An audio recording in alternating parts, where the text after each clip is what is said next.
말씀 열왕기상 18장 보도록 하겠습니다. 열왕기상 18장 1절부터 15절 좀 긴데요. 우리 한 목소리로 교독하도록 하겠습니다. 열왕기상 18장 1절에서 15절 말씀까지 546면이 되겠습니다. 제가 먼저 18장 1절을 읽도록 하겠습니다. 많은 날이 지나고 제3년에 여호와의 말씀이 엘리야에게 임하여 이르시되 너는 가서 아합에게 보이라. 내가 비를 지면에 내리리라.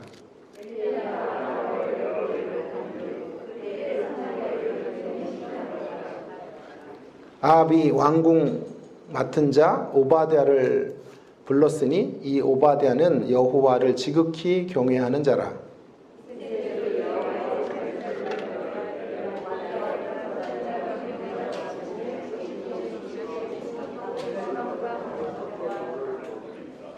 아합이 오바댜에게 이르되 이 땅의 모든 물 근원과 모든 내로 가자. 혹시 꼴을 얻으리라. 그리하면 말과 노새를 살리리니 짐승을 다 잃지 않게 되리라 하고,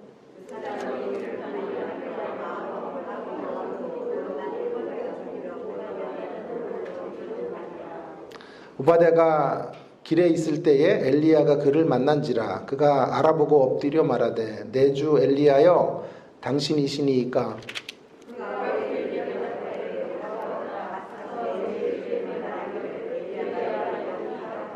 이르되 내가 무슨 죄를 범하였기에 당신이 당신의 종을 아합의 손에 넘겨 죽이게 하려 하시나이까.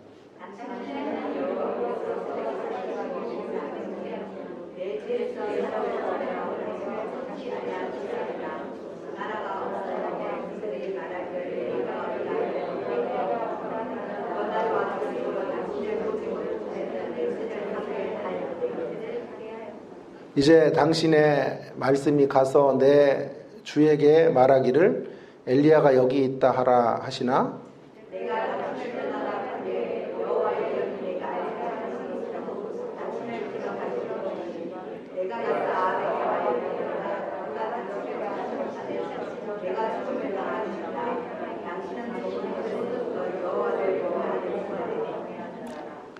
이세벨이 여호와의 선지자들을 죽일 때에 내가 여호와의 선지자 중에 100명을 50명씩 굴에 숨기고 떡과 물로 먹인 일이 내 주에게 들리지 아니하였나이까.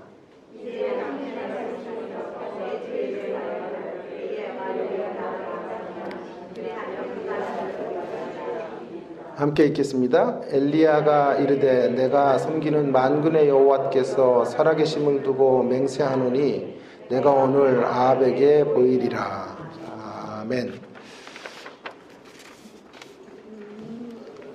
제가 오늘 여러분들에게 좀 소개하려는 인물은 놀랍게도 오시성을 가지고 있는 인물입니다.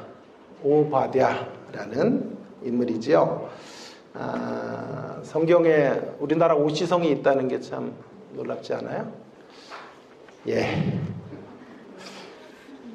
시도를 계속 해보는데 이렇게 반응이 참 썰렁하군요. 오늘도 실패한 것으로 간주하도록 하겠습니다. 오바댜, 그는 성경의 인물 가운데 우리에게 상대적으로 잘 알려지지 않은 그런 인물입니다. 그도 그럴 것이 성경에 오바댜에 대한 이런 정보가 그리 많지 않아요. 그의 출생에 대한 이야기도 없고요. 그의 가문도 없고요. 그의 성장 배경에 대한 그런 자세한 내용들이 없습니다. 그의 신앙의 행적들도 아주 풍성하게 기록되어져 있지는 않습니다. 오직 오바댜의 생애 속에 성경이 지금 소개하고 있는 대목은 딱 한 가지인데요. 아합의 시대, 그 아합의 부인이었던 이세벨이라는 여성이 선지자들을 죽이려고 할 때 100명을 몰래 숨겨주고 그들에게 먹을 것을 준 그 일을, 그 거사를 추진한 것, 그것이 오바댜의 생애 속에 우리에게 주신 정보의 모든 것입니다. 여러분, 아합이라는 왕은 이스라엘 역사의 가장 악한 왕입니다. 특별히 정략 결혼을 통해서 이세벨을 이제 이방 여인 이세벨을 얻습니다. 그리고 이세벨은 그 바알 종교를 숭배하는 여성이기 때문에 아합으로 인하여 이스라엘 나라 안에 바알 종교가 횡행하게 되는 일들이 벌어지게 된 것이죠. 그 주범이 아합이죠. 그래서 바알 종교가 계속 번창하기 위해서는 선지자들이 눈에 가시니까요. 선지자들을 다 죽이려고 한 것입니다. 그때 오바댜가 몰래 자신의 권한을 이용해서 아합 왕의 국내 대신, 굉장히 높은 직책이라고 하죠. 그 권한을 사용해서 그 선지자들 100명을 몰래 숨겨준 것입니다. 그의 이런 행동은 영화 한 편이 생각나게 하죠. 여러분 잘 아시는 오스카 신들러라고 하는 사람의 이야기를 각색해서 만든 쉰들러 리스트라는 영화를 생각나게 합니다. 참혹한 대량 학살이 자행되어지는 그런 시대 속에 자신의 지위와 물질을 이용해서 유대인들을 구한 오스카 쉰들러, 그 사람처럼 오바댜가 지금 아합과 이세벨의 위협 속에서 하나님의 종들을 구합니다. 총신에서 구약을 가르치는 한 교수님은 그래서 오바댜가 살려준 100명은 오바댜의 신들러 리스트다, 그렇게까지 표현하고 있습니다. 여기서 제가 또 한 가지 발견한 것을 여러분에게 말씀드리려고 합니다. 오바댜의 현대판 버전인 쉰들러의 퍼스트 네임도 오스카예요. 그죠? 오자가 이렇게 계속 들어간다. 그만하도록 하겠습니다. 그만하고 설교에 집중하겠습니다. 자, 아무튼 오늘 이 오바댜의 행동, 굉장히 귀한 행동을 한 거죠. 이 행동으로 인하여 그에게 붙여진 칭호는 3절에 있습니다. 크게 여호와를 경외하는 자. 3절 말씀 보시면요, 여호와를 지극히 경외하는 자, 여호와를 크게 경외하는 자라는 이런 별명이 그에게 붙게 되었습니다. 정말 어울리는 칭호라고 생각이 듭니다. 12절에 또 보시면, 12절에 보시면 그는 여호와를 경외하는 삶을 어려서부터 했다. 어릴 때부터 여호와를 경외하는 삶에 익숙해져 있었어요. 그래서 그게 몸에 밴 거예요. 여호와를 경외하는 삶이 몸에 배어 있었던 사람, 결단의 순간 그는 여호와를 경외하는 삶을 어릴 때부터 배워왔기 때문에 당연히 선지자들은 어떤 경우에도 살려야 한다. 자신의 목이 달아나는 한이 있어도, 자신의 생명을 잃는다고 해도 이 일만은 막아야 한다라고 생각하고 100명의 선지자들을 숨기게 되었던 일들을 하게 된 것이죠. 크게 여호와를 경외하는 사람 오바댜, 결코 과장된 표현이 아닙니다. 충분히 그럴 칭호를 받을 만하다 생각이 듭니다. 자, 그런데요, 이제 좀 관심을 좀 집중해 주시기를 바랍니다. 조금 더 본문을 읽어가다가 보니까요, 우리가 이제 생각하는 크게 여호와를 경외한 자, 지극히 여호와를 경외한 자의 모습과는 좀 어울리지 않는 모습들이 소개되어져 있는 것을 보게 됩니다. 우리가 기대하는 이런 여호와를 크게 경외하는 사람의 모습은 아주 위풍당당하게 어떠한 경우에도 결연히 일어나서 악과 싸우고 두려움 없이 자신의 신앙적 소신을 밝히는 이런 사람이 아닙니까? 우리 그런 사람을 여호와를 크게 경외하는 자로 이해해야 되겠는데요. 그런 그림들이 떠오르게 되는데 오늘 계속되는 이야기 속에서 보면 그런 우리의 기대가 깨어지고 말아요. 여호와를 경외하는 사람이 맞나 할 정도의 그런 오바댜의 모습을 보게 되는 것입니다. 오늘 이 대목이 매우 중요한 대목이죠. 여호와를 경외하는 자가 여호와를 경외하는 자와 어울리지 않는 모습을 하고 있다는 대목. 한국교회는 많이 이 대목을 놓치는 것 같아요. 오바댜를 간혹적으로 설교를 해도 오바댜가 경건한 사람이라고만 이야기하지 그 다음에 이야기들을 잘 하지를 않아요. 그래서 제가 그 대목을 좀 함께 연결해서 오늘 좀 교훈을 찾아보려고 합니다. 여러분, 어떤 이야기가 오바다답지 못한 모습인가 하는 것을 좀 생각해 보려고 하는데요. 2절에 지금 온 땅은 기근으로 타들어가고 있습니다. 물이 부족합니다. 그 문제를 해결하기 위해서 아합이 직접 이제 들로 산으로 나아가게 된 거지요. 물 근원을 찾아간 거예요.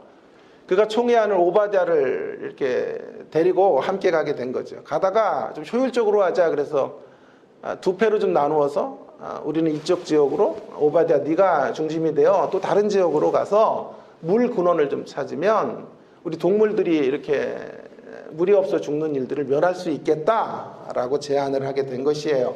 그래서 아합은 이쪽으로, 오바댜는 또 다른 쪽으로 가게 되었는데, 오바댜가 물 근원을 찾아가는 동안에 엘리야를 만나게 된 거예요. 엘리야를 만나서 엎드려 절합니다. 그를 영접합니다. 그때 엘리야가 오바댜에게 뭐라고 말하냐 하면, 오늘 8절이 중요한데요. 8절에 그가 그에게 대답하되 그러하다 가서 내 주에게 말하기를 엘리야가 여기 있다 하라. 오바댜에게 말하는 거예요. 명하는 거예요. 가서 아합에게, 너의 주인 아합에게 내가 여기 있다고 말해라. 그렇게 명령하고 있는 거예요. 매우 퉁명스럽게 말이에요. 여기 이런 구절이 있어요. 너의 주께. 오바댜의 주는 하나님인데 엘리야는 지금 내 주인 아합에게 가서 나를 만났다고 해라. 이렇게 말하는 거예요. 그래서 적지 않은 학자들이 이 본문을 주해하는 가운데 이런 얘기를 해요. 엘리야 편에서 오바댜가 마음에 안 드는 거예요. 예? 여러분, 이분들이 다 완벽한 존재들이 아니에요. 서로 마음에 들 수도 있고 안 들 수도 있는 거예요. 너무 막 성경의 인물들을 완벽하게만 보니까 엘리야가 하나님의 종인데 오바댜가 했던 이런 행동들을 알았을 텐데 왜 그게 마음에 안 들었을까? 예, 조금 더 당차게 아합의 밑에 들어가 있으면서 그런 소극적으로 그렇게 일하는 게 아니라 조금 더 적극적으로, 조금 더 저항적으로 오바댜가 살아야 한다라고 하는 게, 그런 뉘앙스가 엘리야의 퉁명스러운 말 속에 담겨져 있는 느낌이에요. 분명히 알았을 거예요. 100명의 선지자들을 숨긴 것 엘리야도 알았을 텐데, 그런 공적을 높이 이렇게 사기보다는 그저 아합에게 충성하고 있는 신하로 그게 뭐니? 라고 말하고 있는 것과 같아요. 그 타락한 정권 속에 들어가서 뭐하고 있어? 라고 질타하는 듯 지금 엘리야가 말하는 거예요. 나 만났다고 얘기해 가서. 책망조에 어찌 보면 매우 무례한 명령을 하라고 명령을 내리고 있는 거죠. 그 말을 듣고 오바댜가 사색이 됩니다. 그리고 오늘 본문에 3번에 걸쳐서 뭐라 그런지 아세요? 9절, 12절, 14절에 3번에 걸쳐서 반복적으로 오바댜가 뭐라고 말하냐 하면, 저 죽일 일 있습니까? 저 여러분 죽어요. 당신 만났다고 하면 당신을 체포하지 않았다라고 하는 것 때문에 네가 엘리야를 만났으면 왜 엘리야를 가만뒀어? 라고 아합이 분명히 말할 테고, 그러면 그 불똥은 나에게 튀게 되어 저는 죽을 것입니다. 한 번 얘기하는 게 아니에요. 3번에 걸쳐서 지금 그의 두려움을 표현하고 있는 거죠. 오바댜는 지금 아합을 두려워하고 있는 거예요. 자, 보세요. 이제 이 본문에 대한 중요한 문제점들이 밝혀졌습니까? 오바댜는 하나님을 크게 경외하는 사람이죠. 경외한다라는 말은 두려워한다는 말과 같아요. 경건한 두려움이죠. 경건한 두려움을 가지고 살았던 사람이 하나님을 향하여. 그러나 오바댜를 미화하지 않아요, 성경은. 동시에 오바댜는 아합을 크게 두려워한 사람이에요. 그죠? 하나님을 두려워하면서도 아합을 크게 두려워하는 오바댜. 이것이 바로 오바댜의 이중성이에요. 오바댜는 하나님을 두려워했으나 그런 이중적인 모습으로 본문 안에 소개되어져 있는 거죠. 왜 성경은 오바댜의 미덕만 이렇게 좀 우리 가운데 들추어주고 이런 이야기들은 좀 스킵을 해도 좋았을 텐데 왜 이 두 가지 면을 함께 여호와를 크게 경외하는 자가 아합을 동시에 크게 경외하면서 두려워하면서 살아가고 있는 이 갈짓자 행보를 하고 있는 오바댜의 모습을 소개해주고 있는 걸까요? 그에 대한 답을 좀 찾아보기를 원합니다. 그에 대한 답은요, 오바댜가 우리와 성정이 같은 사람이다. 우리와 성정이 같은 사람 오바댜임을 말해주려고 하는 거죠. 우리는 오바댜를 보면서 신앙 인물에 대한 고정관념을 깨트려야 한다고 말씀드리고 싶습니다. 오바댜의 신앙적 모습은 매우 높은 수준이에요. 높이 평가받아야 돼요. 박수쳐 마땅하고 박수받아 마땅한 사람이지만 그렇다고 그를 추앙해서는 안 됩니다. 오바댜를 결코 추앙하려는 의도가 없습니다. 오직 우리가 추앙해야 될 대상은 하나님 한 분밖에 없는 것이죠. 인생을 추앙할 수 없는 이유는 오바댜의 모습처럼 이중성을 갖고 있어요. 모든 인생들은 다 이중적이에요. 신앙의 영웅이라고 해도 위대한 하나님의 사람이라고 타이틀을 가지고 있다고 해도 여전히 칭찬할 거리만 있는 그런 존재는 없다라고 하는 것이지요. 하나님을 크게 경외하면서도 아합을 두려워하는 실존이 우리들의 몰골이고 우리들의 모습이에요. 이게 신앙 영웅도 역시 다르지 않다라는 것입니다.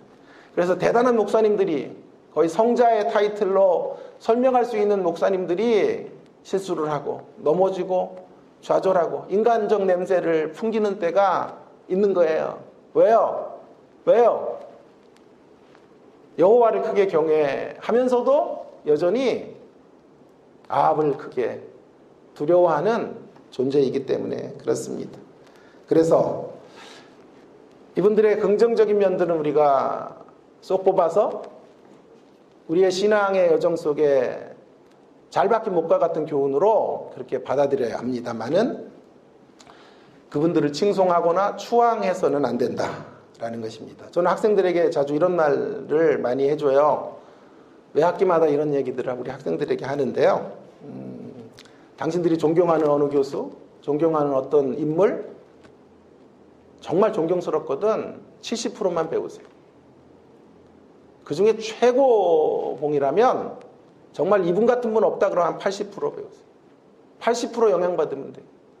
20%는 따라가면 안 돼요. 우리가 100% 순종하고 100% 배워야 될 존재는 주님밖에 없어요. 이 땅의 모든 인생들은 아무리 귀해도 한 80% 정도 그분들에게 배우면 되는 거죠. 그러나 저에게는 85%를 배워라. 제가 90%까지는 안 가요. 저도 한 85%. 최고봉 중에 최고봉. 월클 이럴 때 90% 배우는 거죠. 우리는 어떤 인물의 아류로 사는 게 아니거든요. 아무리 훌륭한 사람도 가까이서 보면 인간적 한계가 있어요. 들어갔다 나와야지 그 사람의 아류가 되어 살아야 돼요. 아무리 위대한 하나님의 사람이라고 해도.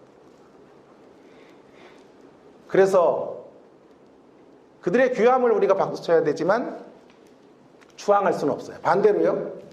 전적으로 단점만 가지고 있는 인물도 없다라고 말하고 싶어요. 추앙해서도 안 되지만 그렇다고 전적으로 추악한 인물로 자리매김시켜야 될 존재도 없어요. 아주 극단적 예외를 제외하고는 모두 다 사연이 있어요. 그렇게 악을 향해 간다면 그에게도 다 사연이 있는 거죠. 끔찍한 죄를 범한 사람에게도 일말 배울 점들이 있고요. 최소한도 그들에게 변명은 있어요. 자, 오늘 저는 오바댜를 여러분에게 소개하면서 정말 매력적인 인물이다라고 말씀드리고 싶어요. 오바댜는 저에게 매우 친근한 인물이에요. 나의 모습과 너무나 같기 때문이에요. 우리의 모습과 너무 비슷해요. 그도 역시 우리와 성정이 같은 사람으로 성경이 소개하고 있는 거죠. 오바댜를 신앙적 탁월함만으로 우리 가운데 제시했다면 우리에게 도전은 줄 수 있지만 우리에게 이런 친근함을 줄 수는 없었을 거예요. 오히려 그를 통해 성경이 강조하려고 하는 바는 신앙인의 모습은 그의 영웅성 내지는 초월성이 아니에요. 오히려 오바다를 통해 우리에게 강조하려고 하는 신앙적 내용은 현실성이에요. 신앙인들의 현실성과 일상성. 현실성과 일상성 안에서 우리가 신앙생활을 해야 할 것을 말해주는 거죠. 저는 이 대목이 매우 매력적인 오바댜 이야기의 대목이라고 생각하는 것이죠. 하나님을 경외하면서도 여전히 아합으로 대변되어지는 세상을 두려워하며 사는 사람. 이렇게 오바댜의 모습은요, 우리에게 더 일상적으로 우리가 피부로 만나는 신앙인의 실존적 모습을 제대로 그려주고 있는 거지. 그런 신앙적인 일상적 모습, 그런 현실적 모습들 때문에 오바댜를 폄하할 수는 없어요. 그렇다고. 과소평가를 낳진 않아요. 그렇다고요. 오히려 우리에게 위로를 주죠. 어떤 위로죠? 나만 그러는 게 아니구나. 나만 이렇게 하나님을 경외하지만 세상 속에서 맥을 못 추는 모습이 나의 전유물은 아니구나. 나만 그렇게 쓰러지고 자빠지고 좌충우돌하는 것은 아니구나 라는 위로를 주는 거죠. 동시에요, 이 초라한 현실을 우리가 살아가고 있지만 나도 역시 하나님의 손끝에서 여호와를 크게 경외하는 사람이라는 칭호를 들을 수 있는 그 자리까지 갈 수 있다는 위로와 희망을 보게 되는 것이죠. 결코 신앙인의 실존의 자리는 일관되게 하나님을 위해서 하나님을 크게 경외하는 자리로만 치달아가지도 않아요. 그렇다고 아합을 크게 두려워하는 모습으로만 달려가지도 않아요. 두 가지 국면을 모두 내포하며 우리는 이 땅을 살고 있다는 거죠. 이러한 신자들의 실존을 조금 신학적 용어로 말한다면 두세대 이론 같은 거죠. 두세대 이론. 신자는 두세대를 사는 사람이에요. 이미와 아직의 긴장을 살고 있어요. 하나님의 나라는 이미 우리 가운데 들어와 있죠. 예수님의 사역을 통해 하나님의 나라가 이미 들어와 있지만 아직은 완성이 되지 않았어요. 그래서 우리는 세상과 하나님 나라 안에 끼어서 중간자로 살아가고 있는 거죠. 여러분, 이 두 세대의 어떤 긴장을 잘 유지해야 돼요. 이미의 국면과 아직의 국면들을 잘 조화롭게 우리가 생각하면서 신앙생활을 해야 돼요. 이미 하나님 나라가 왔다. 그러니 하나님 나라가 여기 있으니까 우리는 승리하고 이기고 정복하고 나무에 올라설 수 있어 라는 면만을 강조한다면 신앙은 승리주의로 떨어지는 거예요. 거짓된 승리주의였거든요. 오바댜로 말하면 우리는 쭉 여호와를 경외하는 사람이 되어야 하고 될 수 있다고 말하는 거죠. 성경은 그런 신앙을 우리에게 요청하지도 요구하지도 않아요. 이에 반해서 아직의 국면들을 너무 강조하면요, 아직 오지 않았어 하나님 나라는요. 그리고 우리 세상 속에 사니까 아직 하나님 나라가 완성되지 않았으니까 최종적 완성을 기다려야 되니까 그런 쪽으로 기독교 신앙을 자꾸 설명하려고 들면 패배주의로 가는 거예요. 이 땅에서 우리가 넘어지는 게 당연하고 쓰러지는 게 뭐 인간인데 어쩔 수 없잖아 라고 하는, 육신이 연약한데 우리가 넘어지는 게 뭐가 대수야 라고 말하려고 드는 거죠. 그렇다면 우리는 아합을 두려워하는 자로 이 땅을 살아간다는 거죠. 오바댜의 신앙의 모습은요, 이 두 세계 안에 끼어 있는 자예요. 중간지대를 살아가고 있는 모습을 보여주고 있는 거예요. 갈등하면서 사는 사람. 자, 중요한 대목 이 대목이에요, 여러분. 갈등하되 순간순간 갈등이 찾아와요. 순간순간 하나님을 두려워하는 것과 세상이 두려워하는 게 겹쳐요. 그런데 그 갈등 속에서 끊임없이 다시금 일어나서 그가 방향을 선회하는데 어디로 선회하냐 하면 하나님을 크게 경외하는 자리로 걸어가려고 몸부림치는 거예요. 그래서 끝내 하나님을 크게 경외하는 자라는 이름을 갖게 되는 것입니다. 그 갈등 안에서 성경은 그가 하나님을 크게 경외하는 자로 마침내 헌신했고, 치열한 투쟁 속에서 하나님을 경외하고 하나님을 향하여 헌신을 드린 인물이 되었다라고 말하고 있는 것이죠. 늘 반듯했다는 게 아니에요. 늘 아합에 대한 두려움이 없는 사람이 아니라 이 말이에요. 그도 연약한 인간이기 때문에 넘어지고 쓰러지고, 하나님을 두려워하면서도 세상이 너무너무 무서워서 3번에 걸쳐서 나는 이제 죽게 되었다라고, 만약 그렇게 당신을 만났다고 그런 이야기를 전한다면 나는 죽을 것이라고 하는 이야기를 3번이나 하는 연약함을 가진 이가 역시 오바댜인 거죠. 그러나 그런 자리에서 그는 불현이 일어나서 순간 갈등할 수밖에 없지만 다시 하나님 편을 선택하고 다시 하나님을 경외하는 자의 온매무시를 단정히 하고 그렇게 해야 될 일들을 감당해내는 사람, 그가 신앙인이고 그가 오바댜고, 그런 의미에서 오바댜는 우리인 거죠. 이 땅의 오바댜들로 우리는 이 땅을 사는 사람들인 것이죠.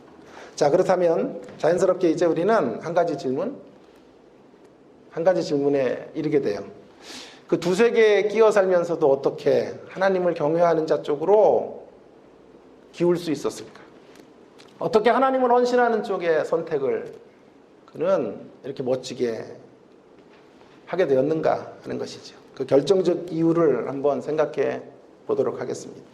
그 결정적 이유는 이것입니다. 날마다 새롭게 하나님을 정직하게 직면하는 거예요. 하나님을 다시 직면함.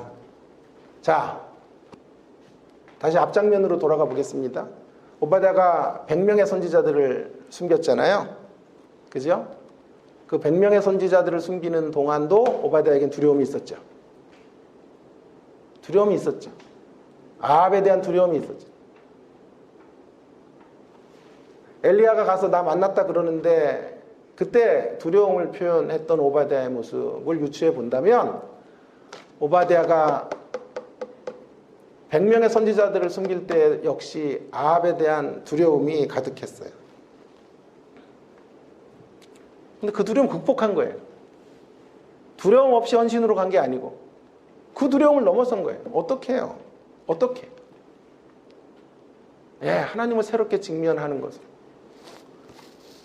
세상의 권자, 세상의 보좌에 앉아있는 아합보다 더 크신 하늘 보좌에 앉아 계신 분이 하나님이시라는 사실을 다시 한번 직면을 통해 확인하는 것으로 그 두려움의 현실 속에서 믿음의 반응을 보이게 된 것이죠.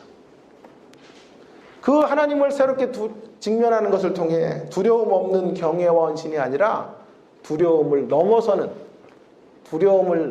뛰어넘어서는 경외와 헌신의 자리로 나아가게 된 것입니다. 제가 이런 표현을 몇 번 여러분들에게 쓴 적이 있습니다. 두려움을 이기는 길은 두려워하는 길이에요. 역설적이지만 이게 답입니다. 두려움을 이기는 길은 두려워하는 거예요. 절대적으로 두려워해야 될 한 분을 두려워할 때 두려워해야 될 상대적 두려움의 존재는 더 이상 두려움의 대상이 되지 않는 거예요. 오바댜에게 절대적인 두려움의 대상은 하나님이세요. 날마다 순간순간 아합이 더 무서워질 때마다 내 인생의 절대적인 경외의 대상은 하나님 한 분이시라는 것을 날마다 직면하는 것을 통해 확인해야 돼요. 그래서 상대적인 두려움으로 아합을 떨어뜨려 놓는 거죠. 아합을 향한 두려움을 이기는 길은 두려워하는 거예요. 그래서 제자들을 파송할 때 예수님께서 뭐라 그러세요? 이렇게 말씀하시죠. 마태복음 10장 28절에서 이렇게 귀한 말씀을 주세요. 몸은 죽여도 영혼을 능히 죽이지 못하는 자들을 두려워하지 말고 오직 몸과 영혼을 능히 지옥에 멸할 수 있는 이를 두려워하라. 몸은 죽이는데 영혼을 손대지 못하는 아합과 같은 이들 두려워하지 말고 몸과 영혼을 능히 지옥에 멸할 수 있는 분 하나님을 두려워해야 된다 라고 말하고 있는 거지. 하나님을 두려워하는 것으로 인간적인 두려움을 넘어서는 거죠. 오바댜가 그랬다고 하는 것입니다. 날마다 엄습해오는 아합 정권 안에서 아합이 가장 총애하는 실질적 1인자처럼 그렇게 살았으니 얼마나 두려운 일들이 많았겠어요. 아합이 얼마나 못된 왕이에요. 얼마나 악한 왕이에요. 그 왕을 보필하면서 얼마나 많은 내적 갈등들이 있었을까. 얼마나 큰 공포가 밀려왔을까. 그러나 그 자리를 떠나지 않고 하나님을 향한 더 큰 두려움을 끌어안고 아합을 향한 두려움을 넘어선 거죠. 이것이 오바댜가 두려움을 극복하는 방식인 거죠. 저는 이 오바댜 이야기를 신약의 예수님의 겟세마네 동산으로 연결할 수 있다고 생각이 들었습니다. 흥미로운 작업이죠. 오바댜의 두려움을 넘어서는 모습과 겟세마네 동산의 이야기가 연결된다는 게 흥미로운데요. 오바댜처럼 우리 예수님도 두려움 없이 담대함으로 승리한 분이 아니에요. 겟세마네 동산에서 주님도 심각하세요. 우리 주님도 십자가를 피할 수 있거든 피할 수 있게 해달라고 고뇌하며 기도하세요. 하나님께 절규하세요. 이 잔이 내게서 지나가게 해주십시오. 내게서 이 잔을 옮겨주십시오. 예수님도 두려움 없이 이긴 분이 아니에요. 예수님도 외로우시고 예수님도 두려움으로 가득 찼어요. 죽음 앞에 그분도 떨고 계세요.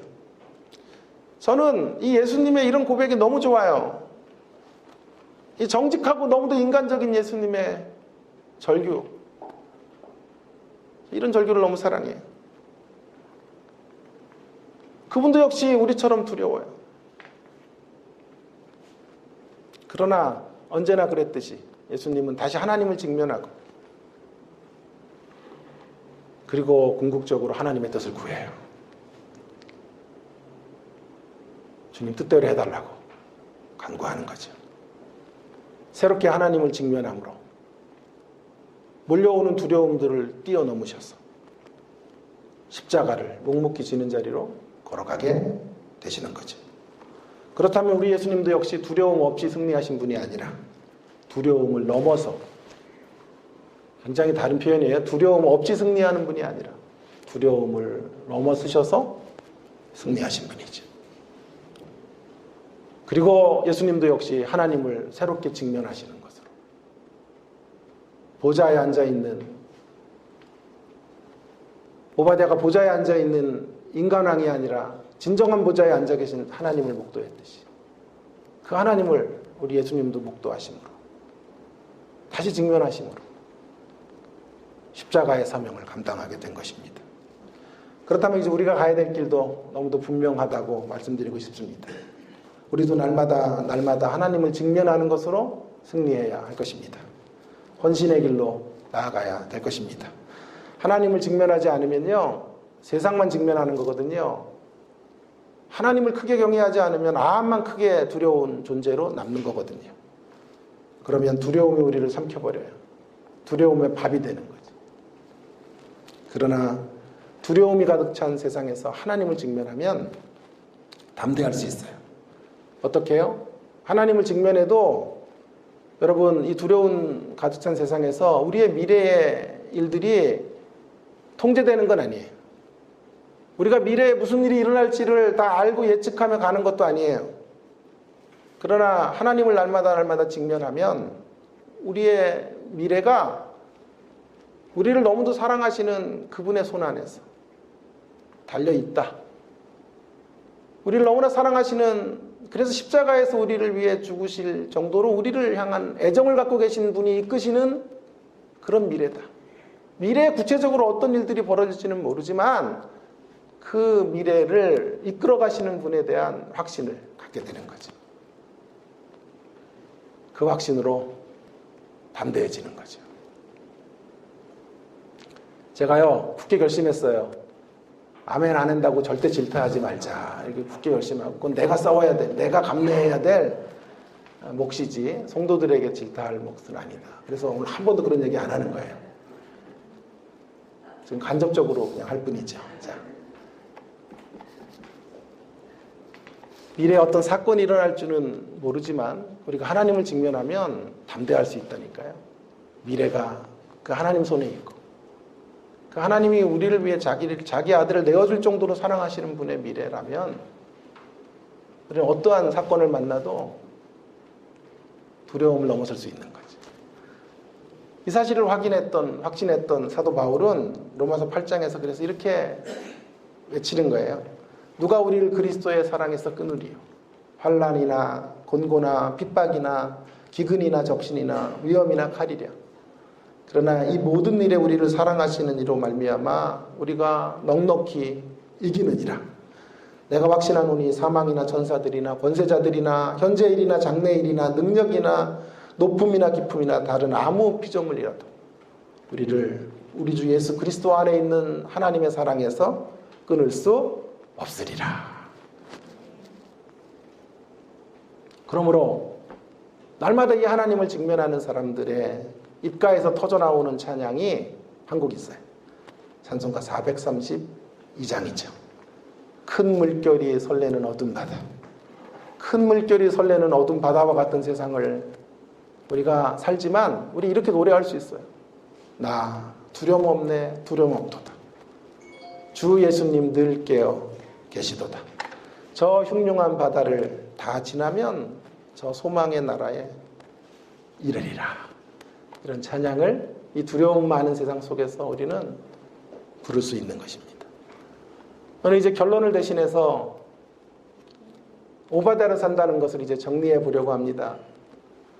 역대급 제일 빨리 설교가 지금 마치는 거예요. 오바다로 산다는 게 뭔가 한번 정리해 보겠습니다. 오바다로 산다라고 하는 것은요, 아합 정권 앞에서 희망을 포기하며 사는 게 아니에요. 이 땅은 너무도 타락해서 가까이 할 수도 없어. 이 땅 안에 들어갈 수도 없어. 수도원주의. 저 기도원에서 남은 생애를 보내야지. 이민이나 떠나야지. 그런 삶은 오바다로 사는 게 아니에요. 그렇다고 이 아합 정권을 향해 칼을 빼들고 무력투쟁을 하는 것도 오바다로 살아가는 게 아니에요. 우리가 선택해야 될 삶은 제3의 길이에요. 제3의 길. 저희 학교에 저명한 구약교수 한 분은 오바다의 삶을 이렇게 설명했더군요. 한계 내에서 살아가는 법을 배우는 것. 한계 내에서 살아가는 법을 배우는 것이 오바다의 삶인 거예요. 아합과 함께 살되 신앙을 벗어나지 않으며 살아가는 것. 자신의 한계와 권한을 그 권한 내에서 자신의 한계와 권한 내에서 할 수 있는 일을 하는 거예요. 할 수도 없는 일들을 막 해가는 게 아니고요. 너무 이상만 커도 안 되고요. 현실을 무시해서도 안 되고. 내 주어진 자리와 내 권한 안에서 할 수 있는 일을 하는 거예요. 제가 뭐 주제넘게 한국교회를 깨우겠다 이런 소리 하면 안 돼요. 저는 그냥 우리 백석에 내 수업에 들어와 있는 한 60명, 80명의 학우들을 깨우면 되는 거예요.